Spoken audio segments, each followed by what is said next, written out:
బులెటిన్లో breaking news చూస్తున్నాం. హైదరాబాద్ హైడ్రా హడలెత్తిస్తున్న సంగతి తెలిసిందే. చెరువులు, కుంటలు, బఫర్ జోన్లు, ఎఫ్టీఎల్ పరిధిలో అక్రమ నిర్మాణాలను కూల్చేస్తోంది. మొదట్లో సామాన్య ప్రజల జోలికి వెళ్లమని బడాబాబులే టార్గెట్ అన్నట్లు వ్యవహరించింది. ఆ తర్వాత సామాన్య ప్రజల ఇళ్లపైకి రావడంతో వారంతా రోడ్డెక్కారు. ముఖ్యంగా మూసీ సుందరీకరణలో భాగంగా ఇల్లు కూల్చివేతలు సిద్ధం కావడంతో మూసీ వాసులు పెద్ద ఎత్తున రోడ్లపైకి వచ్చి నిరసన తెలుపుతున్నారు.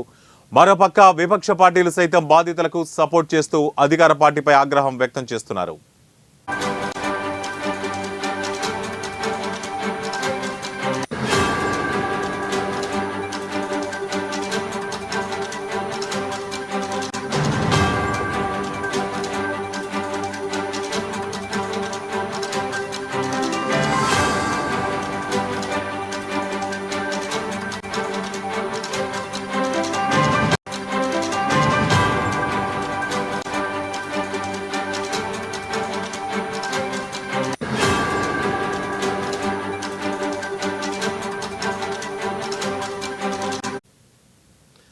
ఇక ఇందులో భాగంగా ఇవాళ BRS working president KTR Rajendranagar, Amberpet నియోజకవర్గాల పరిధిలోని మూసీ పరివాహక ప్రాంతాల్లో ఇవాళ రేపు పర్యటించనున్నారు.